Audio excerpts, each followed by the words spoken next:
Bom dia! Hoje Marcos capítulo 16 e chegamos ao final desse propósito de leitura bíblica. Para você que está aqui, que perseverou até o fim, eu glorifico a Deus pela sua vida e a minha oração é para que Deus abençoe grandemente a sua vida. É para que Deus fale com você no profundo, no íntimo, por meio da sua palavra. Então nós vamos finalizar esse propósito. Outros propósitos virão, mas por enquanto vamos finalizar com Marcos capítulo 16, que trata sobre a ressurreição de Jesus Cristo. E pega a tua Bíblia e vamos nessa. O capítulo 16 ele é pequeno. Tem apenas 20 versículos, eu estou até aqui para fazer algumas leituras do princípio. E no começo aqui fala sobre a ressurreição de Jesus. Jesus morreu, mas ele ressuscitou. E ele também prometeu que nós ressuscitaremos. Eu vou começar aqui, partindo aqui desse pressuposto. A ressurreição não foi só de Jesus. Jesus é o primeiro que ressuscitou. Onde é que diz que nós ressuscitaremos e seremos imortais? Vamos ver aqui alguns versículos, olha. João 11, 25, 26 diz assim: Disse-lhes Jesus, eu sou a ressurreição e a vida. Quem crê em mim, ainda que esteja morto, viverá. Como é que quem está morto viverá? Deus nos ressuscitará. E todo aquele que vive e crê em mim nunca morrerá. E Jesus pergunta: crês tu nisto? Tu crês? Se tu crês, ele tem ressurreição para a nossa vida. Nós morreremos, mas ele ressuscitará todos aqueles que creem. Lá em 1 Tessalonicenses 4, 16 e 17, diz aqui, olha, porque o mesmo Senhor descerá do céu, e com voz de arcanjo, com a trombeta de Deus, os que morreram em Cristo ressuscitarão primeiro. Então, aqui há uma promessa para os que morreram em Cristo, os que morreram na fé em Cristo Jesus, de que estes ressuscitarão primeiro. E nesse tempo, que é no fim dos tempos, na volta de Jesus, os que, diz aqui, depois nós, os que ficarmos vivos, seremos arrebatados juntamente com ele nas nuvens. Então a promessa é de que os mortos em Cristo irão ressuscitar e os que estiverem vivos, quando ele voltar, serão arrebatados. 1 Coríntios 15, 54 e 55 diz assim: E quando este corpo corruptível se revestir da incorruptibilidade, nós temos um corpo hoje corrupto, mas que vai se revestir da incorruptibilidade. Vai chegar o dia em que nós ressuscitaremos em um corpo que não será corrupto como esse que temos hoje. Segue o versículo. E quando o que é mortal se revestir da imortalidade, hoje habitamos o nosso espírito em um corpo mortal, mas a Bíblia diz que ele se revestirá de um corpo imortal. Então se cumprirá a palavra escrita: onde está a morte? Cadê a morte? A morte não tem poder sobre aqueles que creem, porque ainda que morramos, Deus nos ressuscitará no devido tempo. Romanos 6, 4 e 5 diz: de sorte que fomos sepultados com ele pelo batismo na morte, para que, como Cristo foi ressuscitado dentre os mortos pela glória do Pai, assim andemos nós em novidade de vida. E aqui diz, olha, porque se formos plantados juntamente com ele na semelhança da sua morte, também o seremos na ressurreição. Aqui fala sobre a figura do batismo, né? De que nós nos batizamos morrendo com Cristo e quando saímos das águas, nós saímos como se houvéssemos ali ressuscitados, né? E a promessa aqui de ressurreição. Mas dito isto, né, e que você possa tomar posse dessa promessa de ressurreição e de vida eterna, vamos começar aqui o capítulo 16 de Marcos. Passado sábado, Maria Madalena, Maria, mãe de Tiago e Salomé compraram aromas para embalsamá-lo, né? No episódio aqui, Jesus foi crucificado, né, na sexta-feira. Nós falamos que houve um homem aqui, que eu esqueci o nome dele agora aqui, meu Deus. Como era o nome dele? Houve um homem chamado José de Arimateia. José de Arimateia pediu o corpo de Jesus a Pilatos. Então Jesus foi crucificado, o José de Arimateia pediu o corpo de Jesus e levou até esse sepulcro, até esse túmulo, que era uma pedra, e essa pedra foi montada. E aqui no capítulo 16 diz que passado o sábado, ou seja, isso foi na sexta, sábado era o descanso sabático, era o dia que ninguém trabalhava, que ninguém fazia nada, e mostra aqui, né, o quarto mandamento da lei de Deus, né, guardarás o sábado, em 6 dias trabalharás, mas no sétimo, o sábado, o Shabá, né, era um dia de descanso. E aqui mostra que essas mulheres respeitaram esse dia. Começa assim, passado o sábado, ou seja, foi crucificado sexta, foi sepultado na sexta por José de Arimateia. Elas esperaram todo o sábado, e diz aqui que Maria Madalena, Maria, mãe de Tiago e Salomé compraram aromas para irem embalsamá-lo, né? Elas ainda acreditavam que Jesus não ressuscitaria. Elas iam embalsamar aqui o corpo, né? Iam cuidar para ficar conservado. E mostra também a fé e o cuidado que elas tiveram aqui no Mestre, né? E diz aqui, versículo 2, e muito cedo, no primeiro dia da semana, ao despontar do sol, foram ao túmulo. Essas mulheres foram ao túmulo que Jesus foi sepultado. E diziam umas às outras, quem nos removerá a pedra da entrada do túmulo? Elas tinham sido rolado uma pedra muito grande aqui, essas mulheres, mas elas foram na fé, mesmo sem saber como elas iriam rolar essa pedra. E olhando, viram que a pedra já estava removida, né? A Bíblia diz que um anjo removeu a pedra, né? Em outro evangelho. Entrando no túmulo, viram um jovem assentado do lado direito, vestido de branco, e elas ficaram atemorizadas. O evangelho de Mateus diz que esse homem era um anjo que estava sentado ao lado do túmulo de Jesus, né? E essas mulheres, quando viram aquele anjo, ficaram atemorizadas.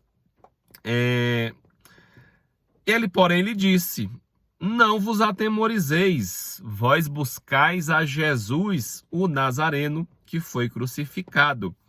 Ele ressuscitou, não está mais aqui, vede, olhem o lugar onde o tinham posto. Mas ide, dizei aos discípulos, a Pedro, que vai adiante de vós, que ele vai adiante de vós para a Galileia, e lá o vereis, como ele vos disse. E saindo, elas fugiram do sepulcro, porque estavam possuídas de temor, de assombro, de medo, e nada disseram a ninguém. Aquelas mulheres foram ver Jesus no seu túmulo, porém, quando elas chegaram lá, encontraram um anjo. Já pensou você ir visitar o seu parente lá no cemitério, né? Para quem tem essa prática, né? Aí no dia dos finados, e você chegar lá e não estar lá mais, né? O seu parente não tá mais, ter lá um anjo e aparecer para você e dizer, não, ele não tá mais aqui. Como é que você ia se sentir, né? Foi essas mulheres ficaram com medo. Jesus, em vida, ele chegou a falar várias vezes para os discípulos: eu vou morrer e eu vou ressuscitar. Porém, os discípulos não creram, né? Eles ficaram, e até nesse momento aqui, elas continuaram sem crer. Havendo ressuscitado de manhã, cedo no primeiro dia, versículo 9, apareceu primeiro a Maria Madalena, da qual expelira 7 demônios, né? Ele tinha expelido 7 demônios dela e apareceu primeiro a ela. E partindo ela, foi anunciá-lo àqueles que se achavam tristes e choravam. E quando os discípulos ouviram o que ela via, né, e que fora visto por ela, os discípulos novamente não acreditaram. Maria Madalena aqui foi lá, contou para os discípulos e eles continuavam sem crer na ressurreição de Jesus. Versículo 12: depois disso, manifestou-se em outra forma a 2 deles a caminho do campo, né? Apareceu para mais 2. E eles anunciaram aos demais, que também não deram crédito. Meu Deus, olha só, e aqui, né, uma dificuldade para eles crerem que Jesus ressuscitou. Mas a Bíblia, ela é muito profética. Toda essa dificuldade aqui para eles crerem que Jesus ressuscitou é a mesma dificuldade que as pessoas têm hoje de crer, que eu tinha de crer que Jesus morreu e ressuscitou. Às vezes eu falo de Jesus para as pessoas, eu digo, olha, Jesus morreu, pagou. Aí tem gente que diz assim, mas e ele já pagou, já perdoou pelos todos os meus pecados? É só isso, meu irmão. A mensagem do evangelho, ela é bem simples. O difícil é a gente crer verdadeiramente e tomar posse dessa verdade. E mais uma vez aqui a gente vê uma dificuldade dos discípulos de crerem, né? Aqui no caso, na ressurreição de Jesus. Você crê em Jesus, você crê no sacrifício, você recebeu o perdão de Deus, creia também que você ressuscitará com ele. Versículo 14, finalmente apareceu Jesus aos 11, né? Judas havia se suicidado aqui, quando estavam à mesa, e Jesus censurou-lhes a incredulidade e a dureza de coração, porque não deram crédito aos que já o haviam visto ressuscitado. Então aqui diz, olha, vocês... está demais a dureza do coração e a incredulidade de vocês, né? E aqui ele aparece, ele finalmente apareceu a todos, né? Jesus foi talvez aqui aparecendo aos poucos para ir provando a fé dos seus discípulos, né? Como ele sempre fazia e sempre os exercitava em fé. E assim Jesus faz conosco até hoje, ele vai nos dando exercícios de fé cada vez maiores para que nós cresçamos na fé, né? O nosso exercício de fé para aqueles que caminham com Jesus, sempre nós somos surpreendidos com situações mais desafiadoras, para que nós avancemos nesses degraus de fé até chegar o dia perfeito em que estaremos com ele. E aqui Jesus dá uma ordem para a evangelização. Do versículo 15 em diante, né, ele dá uma ordem para que todos aqueles que creem evangelizem. É isso que eu estou fazendo aqui, né? E é isso que Jesus nos chama para falar dele, para pregar as boas novas, para dizer Jesus morreu na cruz para pagar pelos nossos pecados. Você crê, você recebe, você aceita essa verdade. E aqui ele dá o ide. Olha, o ide é um verbo um pouco antigo. É como se ele dissesse vão. Ide, vão por todo o mundo e pregai o evangelho a toda criatura. Versículo 16. Quem crê e for batizado será salvo. Quem, porém, conjunção adversativa, quem, porém, não crê, será condenado. Por que será condenado? Porque nós somos culpados pelos nossos pecados. Se somos culpados, merecemos a condenação. Porém, Jesus pagou esse preço por nós. Nós temos a possibilidade de receber. Por isso que ele diz aqui, quem crê e for batizado será salvo. Aqui também eu abro um parêntese, de outra discordância, que nós temos com os nossos irmãos católicos, na questão do batismo, que diz quem crê e for batizado será salvo. O batismo de João Batista, no qual o próprio Jesus se batiza, ele é um batismo de arrependimento. Os batismos na Bíblia são batismos de pessoas adultas, seguido da mensagem de arrependimento, da confissão do pecado, dos seus pecados. Era o que faziam com João Batista, era o que Jesus fez depois, era o que os primeiros discípulos apóstolos fizeram também. Conta essas histórias no livro de Atos. As pessoas chegavam, tem uma situação, e acho que eles perguntam só assim, onde é que tem água? Eu me arrependi, tudo, onde é que tem água que eu quero me batizar? Isso é um adulto, Então, biblicamente falando, uma criança não tem, um recém-nascido não tem condições de crer, não tem condições de se arrepender, nem pecado cometeu ainda, aquele bebê, mas são questões doutrinárias, discordamos aí de uma forma saudável, e todos aqueles que creem no Cristo Jesus e receberam o seu sacrifício, eu, Emanuel, considero que somos irmãos em Cristo, que somos igreja de Cristo. A igreja de Cristo não é denominação A, B, C ou D. A igreja de Cristo é o corpo de todos aqueles que creem em Cristo. Então, se você crê, se eu creio, verdadeiramente somos irmãos em Cristo. E o crer aqui, ele nos induz a práticas de fé, ao arrependimento.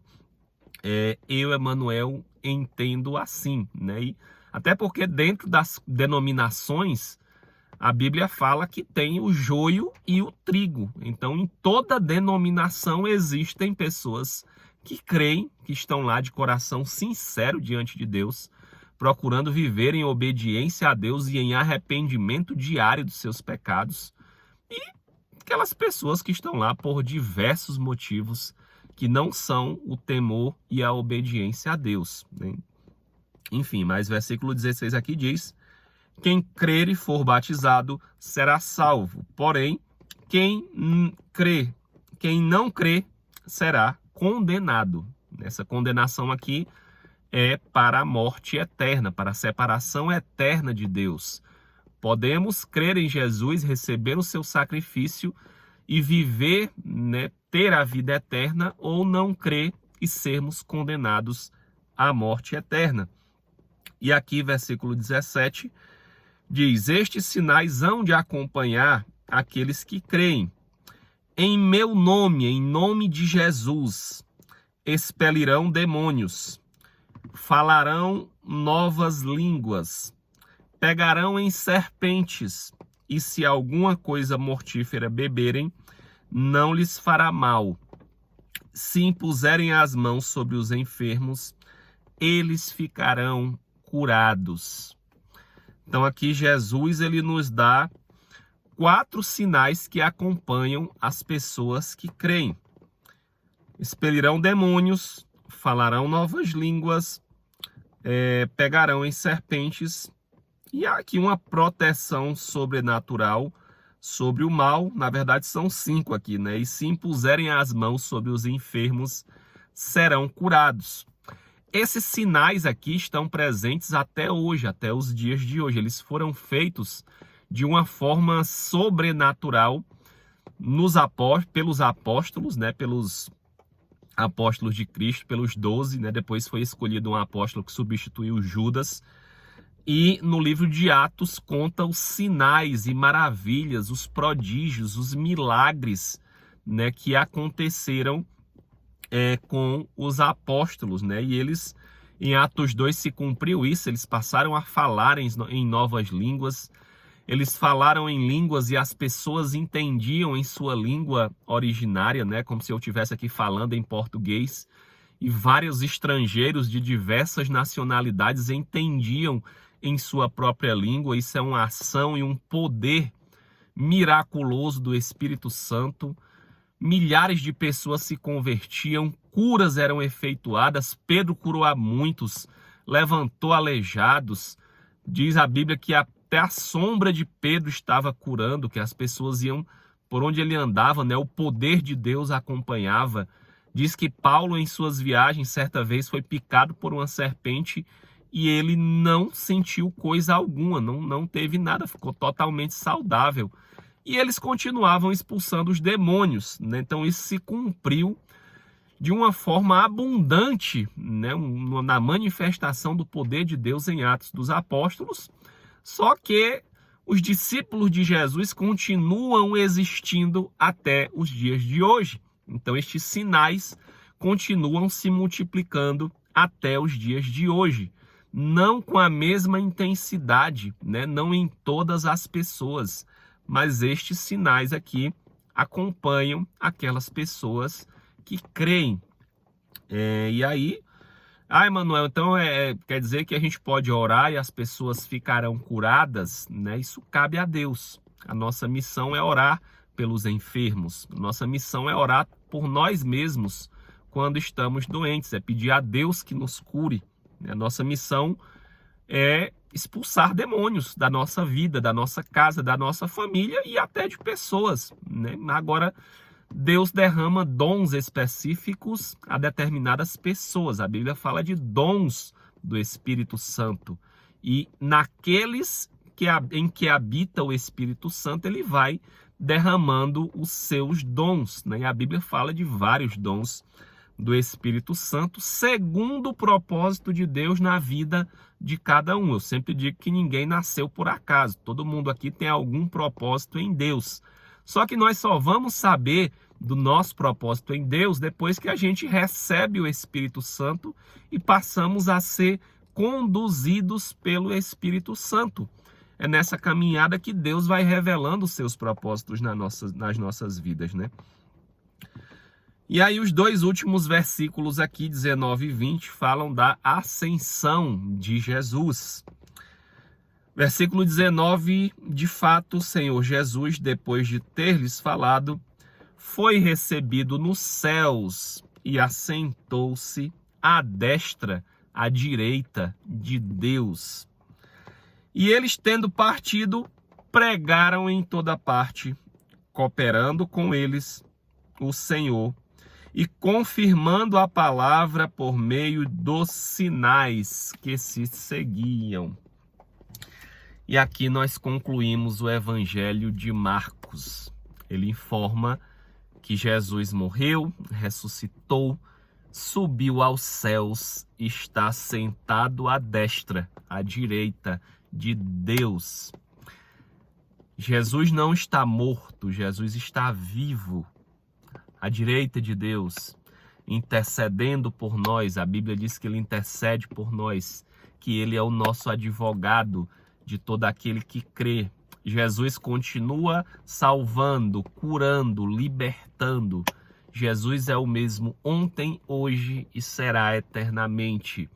E eu, Emanuel, pela graça de Deus, enquanto eu estiver vivo, eu estarei anunciando as boas novas desse Deus que é tão poderoso e que tão grandiosa salvação e tanto amor ele tem pela humanidade. Que você possa receber esse amor em nome de Jesus. E aqui eu faço uma oração final. Pai, eu te entrego cada vida, Deus, que seguiu este propósito. Senhor, abençoa grandemente essa vida, essa pessoa que me ouviu até aqui. Toma a vida dela, meu Deus. Cuida, Senhor, da sua casa, da sua família. Executa os teus propósitos na vida dela, Pai. Se é uma pessoa do coração endurecido, quebranta esse coração, meu Deus. Porque a tua palavra diz que um coração quebrantado e contrito, o Senhor não rejeitará. Um coração arrependido, o Senhor jamais rejeitará. Que Deus derrame graça sobre ti. Que Deus derrame perdão sobre a tua vida. Em nome de Jesus, um grande abraço e nos vemos aí nos próximos propósitos, se Deus permitir.